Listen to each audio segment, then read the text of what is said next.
welcome. I'm Ritvich, and tonight we continue our conversation on the Indo-Pacific, one of the most consequential strategic theaters of our times. The Quad, comprising the United States, India, Japan, and Australia, has in recent months evolved from a forum of declarations to one of the increasingly focused group on deliverables. We have seen the launch of the Indo-Pacific Maritime Domain Awareness Initiative progress towards a common operating picture across key maritime zones, the development of a critical mineral framework, and the Quad's first joint infrastructure project in Fiji. Yet the important questions remain same. Is the Quad evolving quickly enough to respond to a gray zone coalition in real time? And can Washington and New Delhi work more closely together within the Quad to strengthen regional security and deterrence?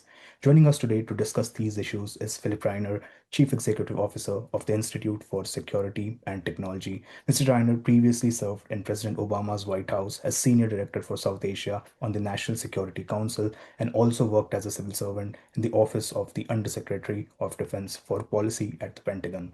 He is widely recognized as a leading voice on technology, national security, and strategic policy. Mr. Reiner, thanks so much for joining us today.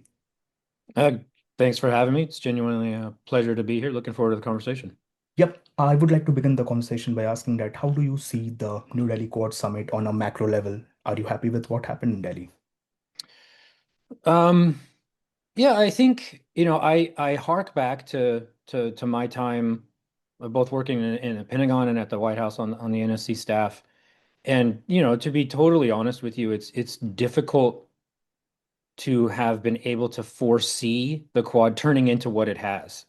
I obviously I think it's not the juggernaut maybe that some of us would have hoped for or would have desired. Um, but to think about how it's evolved since 2017, really, like when things came back together, um, this was really anathema back then, right? Like Australia pulled out. Things went completely into the doldrums for some time there. And so I think it was very difficult back then to see where things are today. I do think that it is impressive. That doesn't mean that there's not room for continued growth and actual operationalization of some of what needs to happen. These things take time, though. Yeah, when you talk I about, yeah, I was just going to say, like, I think it's incredibly important to remember, even though every day feels like the most crushing, time-sensitive thing in geopolitics, it's kind of amazing. Like these sorts of convenings, these sorts of frameworks really do still take a great deal of time to develop. Uh, and this is no exemption. I am impressed by the fact that you still have progress coming up with new ways to collaborate. Yeah.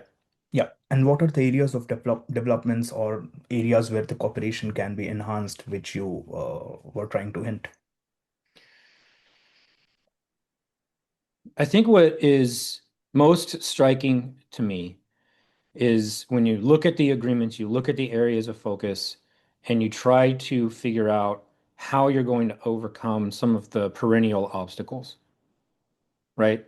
How are you actually going to move think about the common operating picture and working more intensively perhaps with Indo-PACOM. How are you actually going to move in that direction? You've got broader agreements that are in place. You've got maybe not leader level imprimatur, but you've got, sec state. This is not a low level, right? This is very senior cabinet level emphasis on these things. Um, I think the advantage to date has not been operational depth. I don't, I think it's really been political signaling. It's been agenda setting, um, and increasingly technology and information sharing.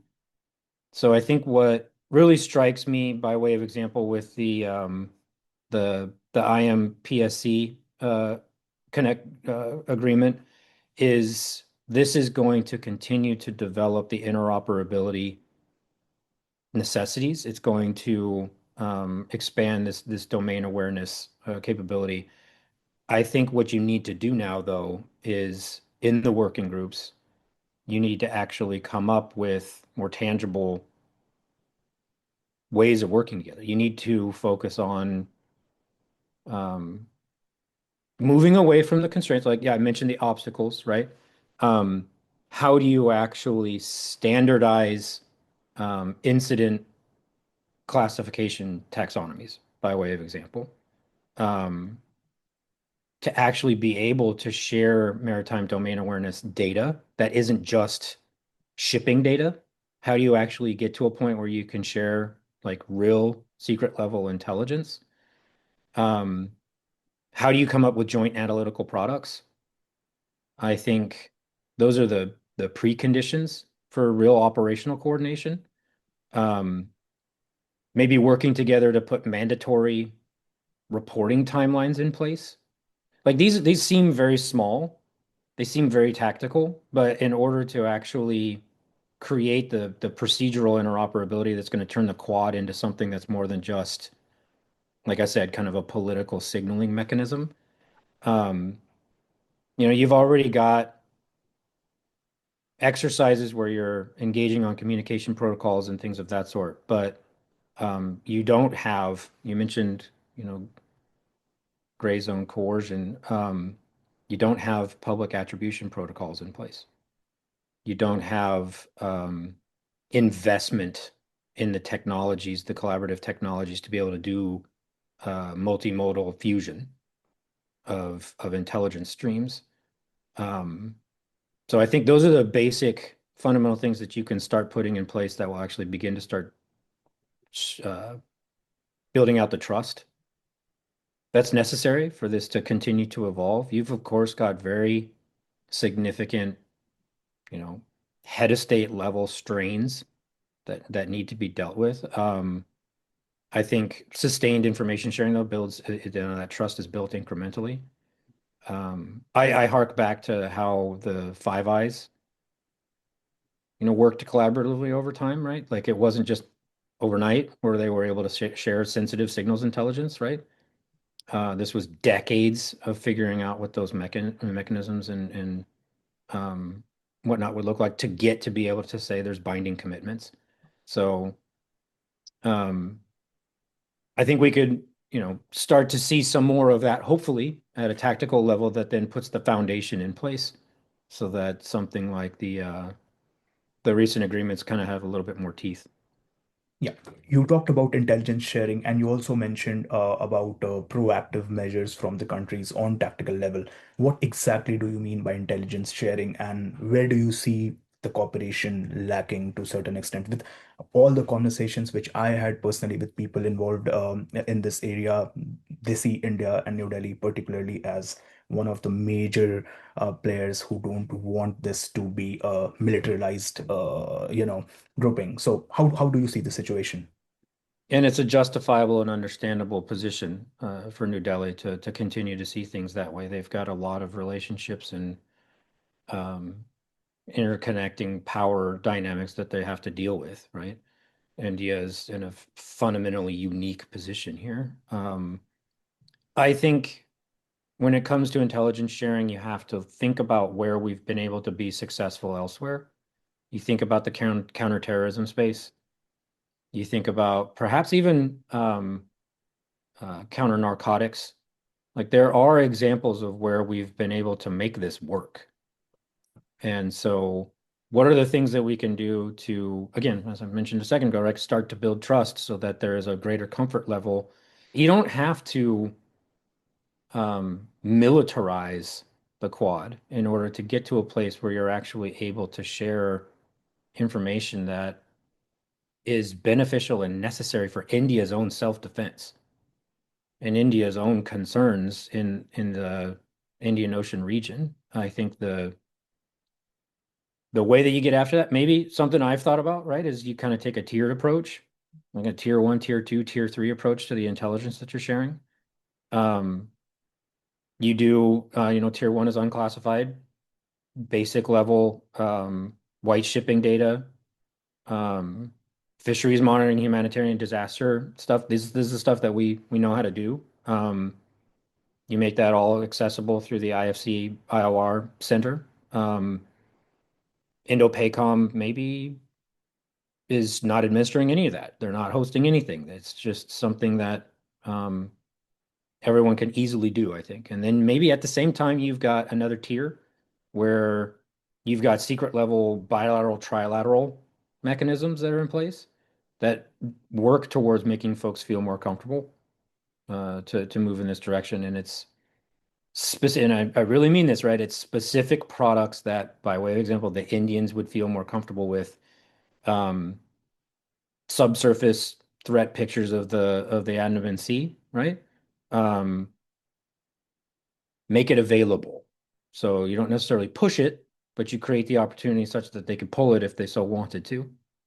Um, India requests it, right? Partners make it available, and it's not a persistent US node inside an Indian system, right? You make it so that they feel more comfortable. This is something we've done in law enforcement. It's something that we've worked on together over time. Um, I think something that's really critical there is you actually kind of work to make that interface layer Indian, such that I always hark back to when I was at the NSC, and one of the things that President Obama and Prime Minister had agreed upon putting in place was a hotline between the two national security advisors. And this is not a commonly known thing, right? The United States came and provided a technical solution. Here's how we can have a TSSCI or a secret level communication link, a hotline. And on the Indian side, justifiably, they said, "Well, you want us to just plug that into our systems?" Well, no, that doesn't work, right? So there was a back and forth, and we figured it out. But that's the kind of thing where we can work, I think, through these mechanisms to figure out what is the layer that India would be more comfortable with. Um, and then I think you're going to have to talk amongst the Quad about, how do you put systems in place that are going to be ready for crisis response? So that's tier three, right? You got basic stuff at tier one, you got a little bit more sensitive stuff at tier two with kind of carve outs. And then tier three is where you put pre-negotiated protocols into place so that if and when a crisis does actually begin to unfold, that you're able to have technical systems in place for the actual sharing of that information. It doesn't mean you necessarily need to do it up front. Um, there are ways that we do this with, Five Eyes, where the Five Eye model, the third party rule equivalent maybe could be at play here for New Delhi. Um, Indian origin data is not going to be shared with partners without Delhi's consent.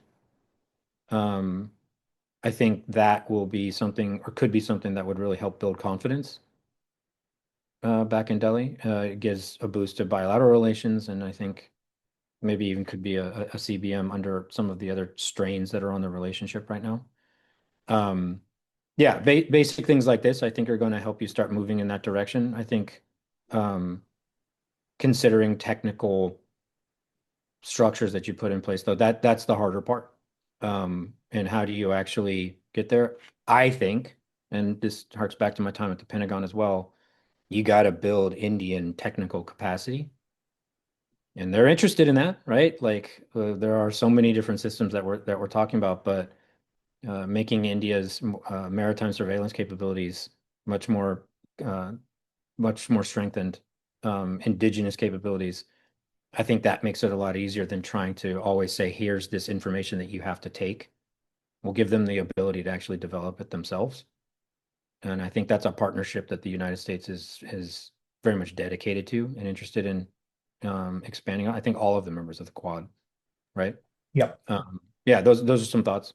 Yeah, you talked about technology and you mentioned about how critical the importance of technology sharing is. So, I mean, you particularly work at the intersection of technology policy and national security. So, what Yeah. exactly technological frameworks are you trying to, bring here in, and what are some of your thoughts on the importance of bringing the technology angle to the intelligence sharing and to overall Quad perspective? I think you have to find use cases, right? This has been a perennial element of our defense trade engagement between the United States and India, and I think it fundamentally plays into the Quad infrastructure as well. There's a growing realization within the United States, I think too slowly, that when looking at what is unfolding um, on the battlefield in Ukraine, is that the lessons are not being learned. Um, I think there's a conversation out there that maybe the Quad could perhaps work together to constrain the proliferation of access to drone capabilities, right? I don't know that that's necessarily where you want to put your time, energy, and effort. Trying to constrain drone proliferation at this point, in my mind, I think of like trying to constrain the distribution of or the availability of bullets. They are going to be ubiquitous and they are going to be in swarms. So the question then becomes, how does the Quad learn from what's going on in Ukraine? I think the United States is too slow in terms of its response to this, in terms of how it's adopting its own um, capabilities. But the Quad could learn more quickly and work with each other to, I think, in my mind, sure, you can try to work together to kind of put constraints on the software layer, the AI enabling of the swarms. Um, you could think about how to put constraints in place for the really, really powerful high-end systems, but I don't think that's the part that's really be concerning for India vis-a-vis Pakistan, for example, or even China. I think how do you do better threat detection, right? And how do you do um, discrimination in the intelligence space? These are things that the Quad could be working on together. And you make it about terrorism, you can actually have technological exchanges that are going to be consequential for the battlefield over time. And from a deterrence perspective, immensely valuable, I think. Um, so not just detection though, too, right? Like actually, how do you defeat what's incoming? And so, as we've seen in the Ukraine operating environment, and I think there's friends of mine here in the United States who won't appreciate me saying this, right? But most U.S. Drone capabilities can't operate in Ukraine because the Russians have already figured out from an EW's perspective how to basically knock those things out of the sky from distance. But the Ukrainians have figured out how to continue to operate past that. And so for the Quad, I think this is a small, but I think it goes to my broader point. You find a use case where there can be technological cooperation at the edge. So you're talking about additive manufacturing, you're talking about mass production, you're talking about all of the technical know-how that goes into jamming and EW preparedness, but you're also talking about the AI that goes behind it, right? So this is a strategic, it seems very simple and it seems almost like a throwaway, right? But you take that one use case of drones, and now you're talking about a full suite of technical capabilities that are going to help all members of the Quad, and I would argue India in particular, really actually build out cutting edge defense capabilities.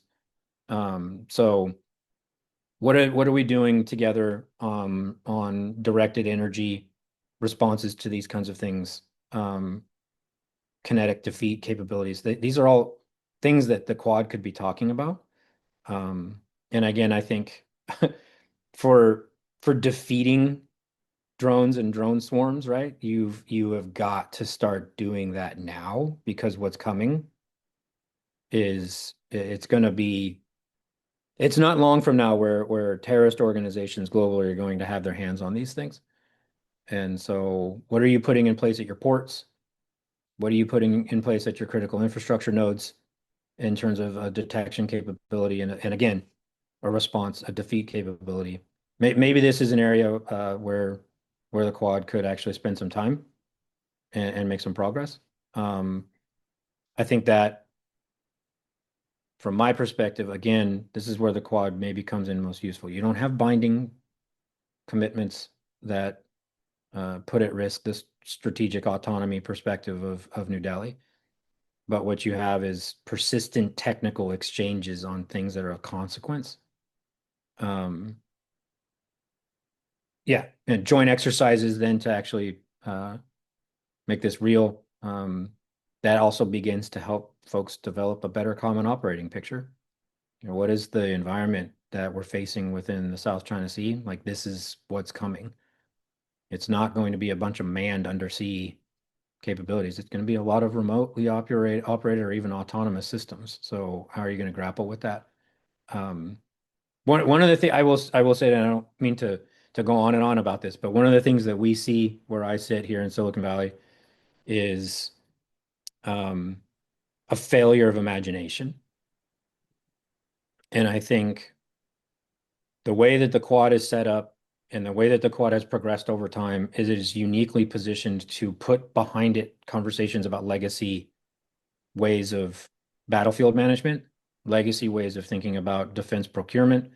All of these things, you can just skip right past it because I think these venues actually afford for a little bit more creativity in thinking about how to deal with the future together. It's necessary. So maybe this is some of the ways to get after it. Use technology to actually advance the diplomatic conversation too. Yeah. Coming to the maritime domain, and you mentioned about autonomous systems. So, a big part of the Quad theater is maritime domain, South China Yeah. Sea, Indo-Pacific region in general. So, how do you see the integration of technology as well as autonomous systems in terms of China's rising influence in the region, especially considering the fact that People's Liberation Navy is, probably the largest navy in the world right now. So, how do you see the equation, and how can the West, along with its partner from Quad nations, respond to such a crisis? One of the things that I've always thought about in this regard, and others have spoken to much more eloquently than I can, is it was actually recently I heard Tony Blinken, the former Secretary of State, speaking to this, was that if the United States by itself were to try and compete with what China's capacity can accomplish, there's no way it can win. There's no way it can defend itself. The purchasing power parity delta is so dramatic. The manufacturing capability, all of it.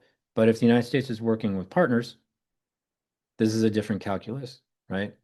So from my perspective, the U.S. cannot do it alone. I think that the allies in the Quad and more broadly coming together to think about how to some of the stuff that I was talking about already, right?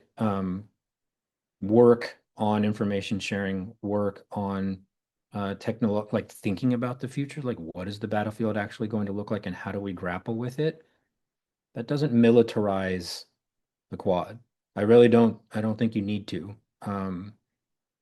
Talking about supply chains, talking about critical minerals, talking about um, putting stockpiles in place for a crisis situation, learning from supply chain shortages that we've seen in the current situation vis-a-vis Iran. Um, I think all of this, right, ties back into the question of whether or not the Quad is still, salient, if it's still important. It points to the fact that it is, right? That I think the conversations that are happening here are very impressive still. Um, so how do they actually translate that into um, meaningful impact? That remains the challenge, right? So you can have the critical mineral supply chain discussions, but what are you then going to do about it? I think the other piece here that's often in my organization, the Institute for Security and Technology, has talked a little bit about this. We've published a little bit on it. Is this is also kind of an economics question where the refining capabilities that are in China need to be because they can just drive costs down. And so you saw Japan and the United States in March, I think, come to an agreement. I think the whole Quad needs to move in that direction in terms of thinking about how to incentivize long-term investment amongst allied nations to be thinking about obviously India not being necessarily a formal ally, right? But everybody in the Quad and working together. Um, how do you actually um, operationalize what's been agreed to? You need to put money behind it. You need to put the actual infrastructure behind it. I think the um, practical ways that you can do that, right, is right now, I don't think the Quad has talked to each other necessarily at the very tactical level of what the critical needs are, critical mineral needs are. which ones, so maybe putting together demand schedules, clarity over the course of time such that you can actually do the investment. Um, and then offtake agreements that you put in place so that there's actual like guaranteed purchasing that's going to occur. This is one of the reasons why there isn't investment in a whole lot of refining capacity here in the United States. So I think, the Defense Logistics Agency here in the United States and Japan's JOGMEC can use bilateral mechanisms to help move it in that direction. Um, you need to make that jointly visible, though. I think price floors are like what the U.S. and China, or excuse me, U.S. and China, Japan have put in place are going to help drive that conversation in the right direction. Um, and again, I don't think that that's going to militarize the conversation at all, right? So if you talk about it through that economic lens, I think you get at the solutions, but without having to have the antibodies come out of the system that this is overly militarized. Yeah. Uh, Yeah, so thank you so much, Mr. Reiner, for your time and for shedding light and sharing your insights on this critical subject. Appreciate you being here. absolutely my pleasure. Thanks for the conversation.